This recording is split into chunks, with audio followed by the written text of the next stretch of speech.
नमस्कार साथियों, मैं राजेंद्र आप सबका अभिनंदन और स्वागत करता हूं अपने YouTube channel astrology based on लघु पाराशरी में।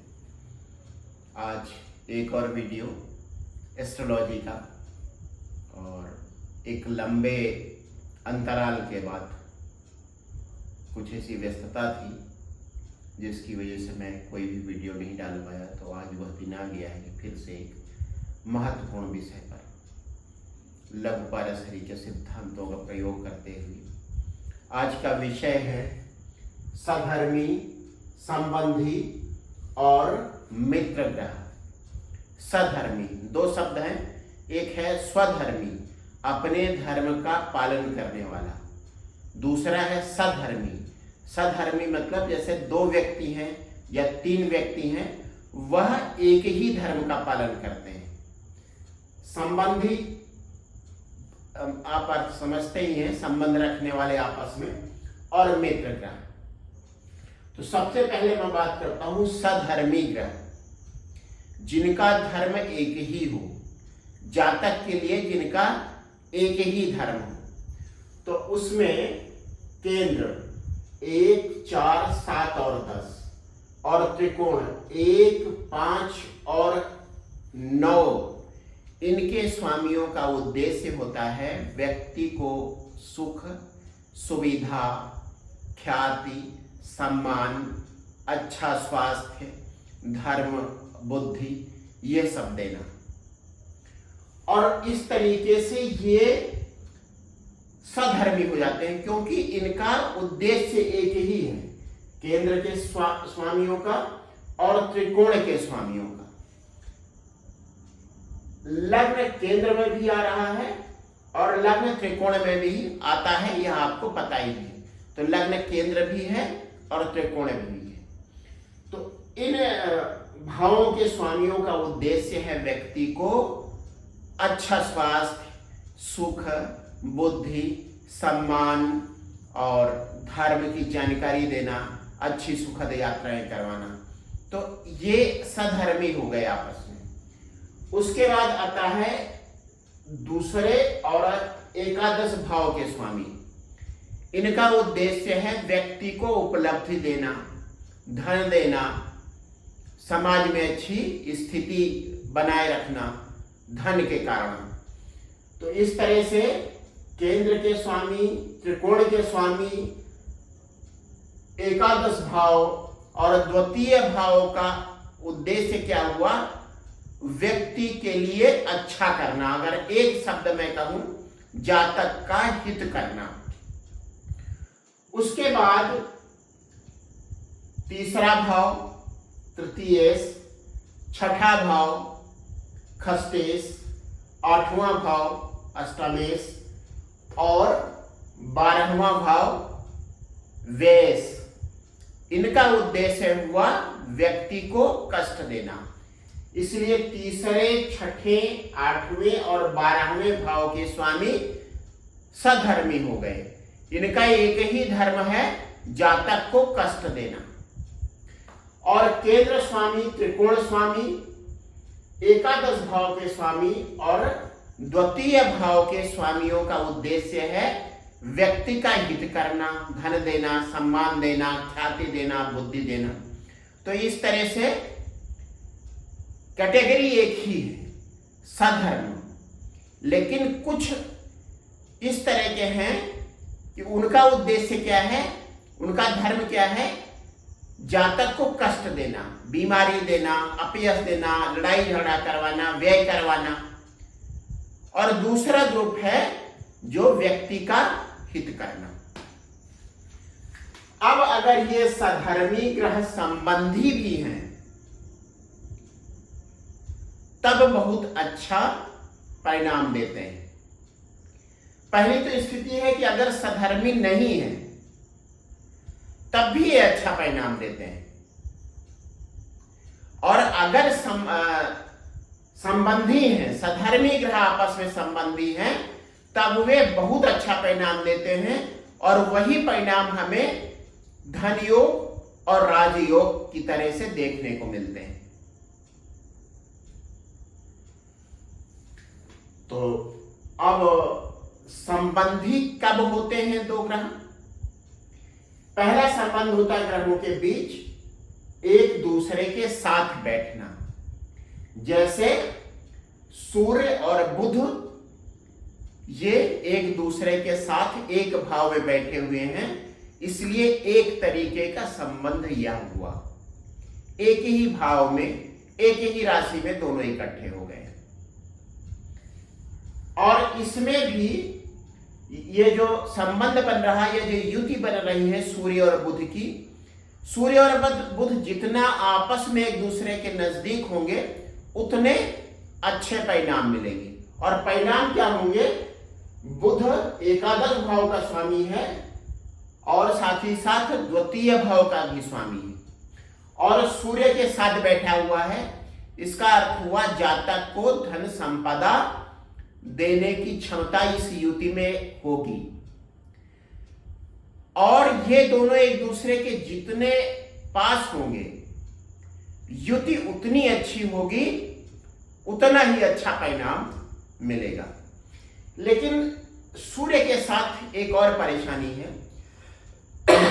सूर्य अपनी दाह से, अपने ताप से अपने साथ बैठे ग्रह को, यदि वह ग्रह 3 डिग्री से कम पर स्थित है, तब उस ग्रह को अस्त कर देता है और उस ग्रह के कुछ कारकत्व उस दाह में नष्ट हो जाते हैं। ऐसा नहीं कि धन नहीं मिलेगा, लेकिन बुध के कुछ कारकत्व नष्ट हो जाएंगे। इसलिए सूर्य और बुध की दूरी 3 डिग्री या 3 से ज्यादा हो तो अच्छा है। उसके बाद सूर्य और बुध के बीच 15 अंशों का, 15 डिग्री तक का अगर अंतर है, तब उसे युति माना जाएगा। वैसे तो अगर ये इसी भाव में है और सिंह राशि में ही है, तब युति हो जाएगी, मतलब परिणाम देने में सक्षम होंगे ये। लेकिन अगर ये 3 डिग्री से 15 डिग्री के बीच हैं, तब बहुत अच्छा परिणाम देंगे, जातक को धन संपदा देने के लिए सक्षम होंगे। तो पहला जो संबंध हुआ सूर्य और बुध का, ये दोनों सधर्मी है।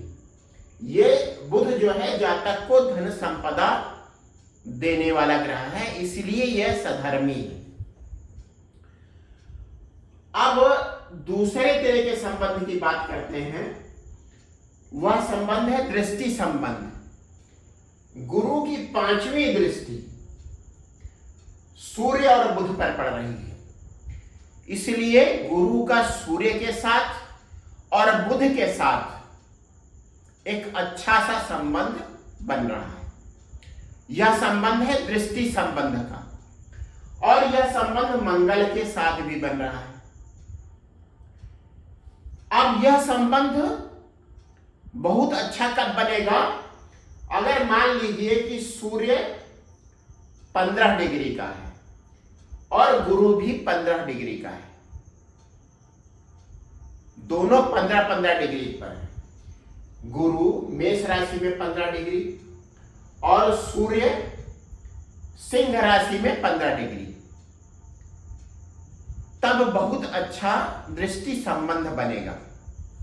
उसी तरह से अगर मंगल भी 15 डिग्री पर है, अर्थात गुरु, सूर्य और मंगल एक ही अंश पर हैं, और दूसरी बात यह है कि वह अंश लग्न मध्य के, लग्न के भोगांश के आसपास है, तब यह बहुत अच्छी युति बनेगी। यदि गुरु और सूर्य के बीच जो दृष्टि संबंध बन रहा है, उसमें 15 डिग्री से ज्यादा का फर्क होगा, तब परिणाम उतने अच्छे नहीं आएंगे। वही चीज गुरु और मंगल युति के बारे में है। इस पर एक वीडियो में आपको अलग से बनाऊंगा। ग्रहों के आपसी संबंध अंशों पर कैसे आधारित होते हैं। फिलहाल सूर्य और बुध तो मैंने आपको बता दिया। तो दूसरी तरह का संबंध बन रहा है गुरु सूर्य, गुरु बुध और गुरु मंगल के बीच एक दिशीय दृष्टि संबंध, लेकिन यह भी बहुत अच्छा संबंध है और इसके अच्छे परिणाम मिलेंगे गुरु महादशा, सूर्य महादशा और मंगल महादशा में। बुध महादशा में भी अच्छे परिणाम मिलेंगे, लेकिन वे उतने अच्छे नहीं मिलेंगे जितने गुरु सूर्य और मंगल की महादशाओं में मिलेंगे। और अगर सूर्य यहां पर स्थित है, मंगल यहां स्थित है, तब दोनों के बीच कोई संबंध नहीं होगा। अब इस पॉइंट पर, इस निष्कर्ष पर पहुंचने के पहले एक तरह का और संबंध जो अभी मैंने छोड़ दिया है वो मैं बताने जा रहा हूं। गुरु और मंगल के बीच राशि परिवर्तन है। गुरु मंगल की राशि में है और मंगल गुरु की राशि में। यह सबसे बलवान संबंध है। गुरु महादशा, मंगल अंतरदशा, मंगल महादशा और गुरु अंतरदशा में जातक को बहुत अच्छे परिणाम मिलेंगे। वे परिणाम क्या होंगे? चतुर्थ भाव से संबंधित, जमीन जायदाद धन संपत्ति से संबंधित और भाग्य से संबंधित, संतान से संबंधित। उसी तरह से सूर्य महादशा मंगल की अंतरदशा या सूर्य की महादशा गुरु की अंतरदशा, क्योंकि इनके बीच किसी न किसी तरीके का संबंध बन रहा है। सूर्य और मंगल के बीच किसी तरीके का संबंध नहीं बन रहा है। तीन तरह के संबंध मैंने बता दिए। एक, सूर्य और बुध एक साथ बैठे हुए हैं। दूसरा, गुरु की दृष्टि सूर्य बुध और मंगल पर है, यह दृष्टि संबंध हुआ। और सूर्य और बुध के बीच जो बनने वाला हुआ वह सह स्थान, एक ही स्थान पर बैठे हुए ग्रह, एक ही भाव में बैठे हुए ग्रह हुए, एक ही राशि में बैठे हुए ग्रह हुए। और तीसरा संबंध हो गया मंगल और गुरु के बीच राशि परिवर्तन। अब अगर इन तीनों में से किसी तरीके का संबंध नहीं है, लेकिन ये सधर्मी ग्रह एक दूसरे से केंद्र त्रिकोण में बैठे हुए, तब भी अच्छे परिणाम मिलते हैं। लेकिन ये परिणाम उतने अच्छे नहीं होते। जैसे सूर्य लग्न में है और मंगल चतुर्थ भाव में हो जाए, यह भी एक तरह का संबंध है।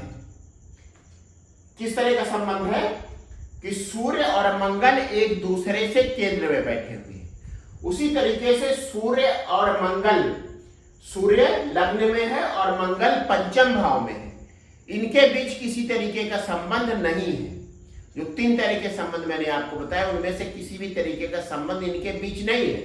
लेकिन चूंकि सूर्य और मंगल एक दूसरे के साथ त्रिकोण में बैठे हैं, सूर्य से 5वें भाव में मंगल है और मंगल से 9वें भाव में सूर्य है, तो यह भी एक तरह का संबंध हुआ और इसके भी अच्छे परिणाम मिलते हैं।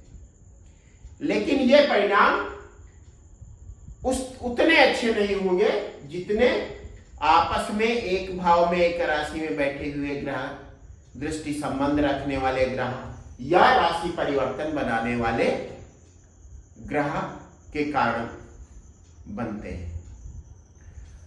तो मैंने आपको बताया सधर्मी केंद्र स्वामी और त्रिकोण स्वामी और द्वितीय और एकादश भावों के स्वामियों के बीच संबंध की वजह से कितने अच्छे संबंध बनते हैं, कितने अच्छे परिणाम मिलते हैं। अगर उनके बीच किसी तरीके का संबंध नहीं बन रहा है, लेकिन वे एक दूसरे से केंद्र त्रिकोण में हैं, जैसे सूर्य और बुध के साथ शुक्र केंद्र में है, सूर्य से 10वें स्थान पर, बुध से 10वें स्थान पर और शुक्र से 4थे स्थान पर सूर्य बुध है। इस तरह से यह भी एक तरीके का संबंध है और इसे कहा जाएगा कि ग्रह एक दूसरे से केंद्र में बैठे हुए हैं, यह भी अच्छे परिणाम देने में सक्षम रहा। अब तीसरी बात आती है 3, 6, 8 और 12 भाव के स्वामी। यदि ये एक दूसरे के साथ किसी तरीके का संबंध बना रहे हैं और वह संबंध केंद्र या त्रिकोण में बन रहा है, तब संबंध बनाने वाले ग्रहों की दशा अंतर्दशा में जातक को बहुत खराब परिणाम मिलेंगे। जैसे चंद्रमा और शनि चतुर्थ भाव में बैठ जाएं। चंद्रमा वैसे सप्तम भाव का, सप्तमेश होने के कारण केंद्र का स्वामी है, लेकिन छठे भाव का स्वामी होने के कारण अशुभ परिणाम भी अपनी दशा अंतर्दशा में देता है।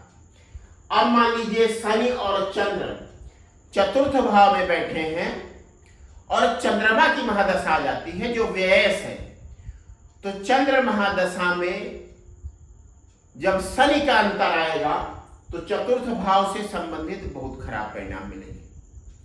तो यह हुआ 3, 6, 8, 12 भावों के स्वामी यदि आपस में युति बनाते हैं तो वे जिन भाव में युति बना रहे हैं, क्योंकि यह सधर्मी है, इनका उद्देश्य है जातक को कष्ट देना, जातक को अपयश देना, जातक को किसी तरीके की मानसिक या शारीरिक बीमारी देना।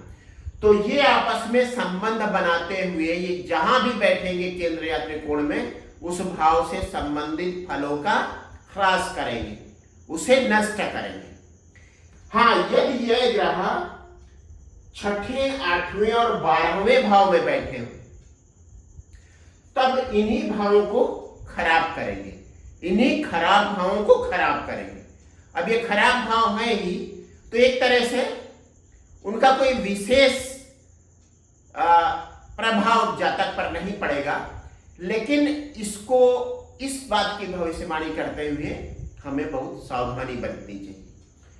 क्योंकि अगर शनि बैठा है छठे भाव में और चंद्रमा यहां बैठा हुआ है या चंद्रमा व्यय भाव में है, तो शनि खस्तेश तो है, साथ साथ सप्तमेश भी है और चंद्रमा के साथ दृष्टि संबंध बना रहा है। तो चंद्रमा की महादशा में जब शनि का अंतर आएगा तब जातक को पत्नी पक्ष की ओर से कष्ट होगा। इसलिए छठे, 8वें और 12वें भाव में बैठे हुए ग्रह भले ही वे विपरीत राजयोग बना रहे हो, विपरीत राजयोग का मतलब है 6, 8 और 12 भावों के स्वामी इन्हीं भावों में स्थित, लेकिन उनके बारे में भविष्यवाणी सोच समझकर करनी चाहिए। जैसे गुरु पंचमेश है और पंचमेश होकर अष्टम भाव में बैठ जाए तो एक नजर में तो लगेगा कि यह विपरीत राजयोग बन रहा है, लेकिन जातक की संतान के लिए अच्छा योग नहीं होगा, क्योंकि अष्टम भाव परेशानियों का भाव। यद्यपि गुरु यहां अपनी राशि में होगा तो विपरीत राजयोग मतलब कोई परेशानी में भी कुछ शुभता उसे जातक को मिल जाएगी। तो यह हुआ सधर्मी ग्रह, संबंधी ग्रह। अब जैसे यहां पे अगर चंद्रमा की बात करें तो शनि और चंद्र एक दूसरे से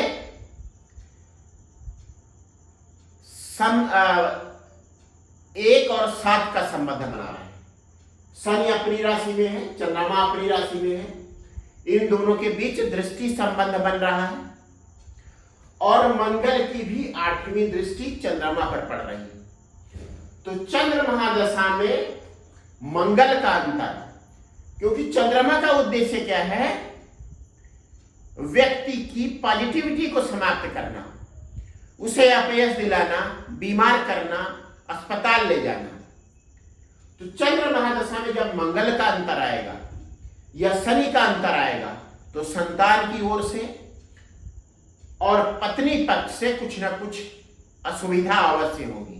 दूसरी बात यह है कि यह भाव व्यक्ति की बाईं आंख का भी भाव है, तो जिस समय व्ययेश की महादशा होगी और शनि और मंगल की दृष्टि उस पर पड़ेगी तो व्यक्ति की आंख में किसी तरीके का दोष भी आ सकता है। और चूंकि मंगल और शनि की दृष्टि है इसलिए ऑपरेशन की भी नौबत आ सकती है, सर्जरी की भी नौबत आ सकती है, शल्य क्रिया की नौबत आ सकती है। अब इसमें एक चीज और होती है, मित्र ग्रह। मित्र ग्रहों का एक पूरा वीडियो मैंने बनाया है, लेकिन एक नजर में त्रिकोणेश आपस में मित्र होते हैं, केवल बुध और चंद्र के ऊपर यह बात पूरी तरीके से लागू नहीं होती। जैसे चंद्रमा जो है वह बुध को तो मित्र मानता है, लेकिन बुध चंद्रमा को मित्र नहीं मानता। उसी तरीके से शनि और बुध के बीच का भी संबंध है। शनि बुध को मित्र मानता है और बुध शनि को उसके साथ सम संबंध रखना चाहता है, लेकिन त्रिकोण के स्वामी कभी भी आपस में शत्रु नहीं होते, या तो मित्र होते हैं या उनके बीच एक पक्षीय मित्रता होती है। तो इसमें क्या है, मित्र कौन है? सूर्य, मंगल और गुरु। एक त्रिकोण यह हुआ, यह कहलाता है धर्म त्रिकोण। दूसरा त्रिकोण हुआ 2, 6 और 10, मतलब बुध, शनि और शुक्र। तीसरा त्रिकोण हुआ 3, 7 और 11, और चौथा त्रिकोण हुआ 4, 8 और 12। अगर ग्रह सधर्मी है और मित्र है, आपस में किसी तरीके का संबंध बना रहे हैं तो बहुत अच्छा परिणाम जातक को देंगे। उदाहरण के तौर पर सूर्य, मंगल और गुरु आपस में मित्र हैं और इनके बीच किसी न किसी तरीके का संबंध बन रहा है तो ये अपनी दशा अंतर्दशा में बहुत अच्छे परिणाम देंगे। अगर ग्रह आपस में मित्र हैं लेकिन सधर्मी नहीं है, तब वे अपनी दशा अंतर्दशाओं में अच्छे परिणाम नहीं देंगे। तो इन सधर्मी और संबंधी को आप ढंग से समझ लीजिए। लघु पर असर पूरी तरह से इसी पर निर्भर है। सधर्मी यदि मित्र भी है और संबंधी भी है तब अपनी दशा अंतर्दशा में बहुत अच्छा परिणाम देगा। लेकिन केवल मित्र है लेकिन सधर्मी नहीं है तब भी बहुत अच्छे परिणाम नहीं देगा। यह हुआ मेरा सधर्मी, संबंधी और मित्र ग्रह का वीडियो। आप सब मेरे वीडियोज को लाइक कर रहे हैं, शेयर कर रहे हैं और आपने मेरे चैनल को सब्सक्राइब किया है, इसलिए आप सबको बहुत बहुत धन्यवाद। यदि आपने किसी वजह से अब तक मेरा चैनल सब्सक्राइब नहीं किया है तो कृपया उसे सब्सक्राइब करें, शेयर करें और लाइक करें। एक बार फिर से आप सबका बहुत बहुत धन्यवाद।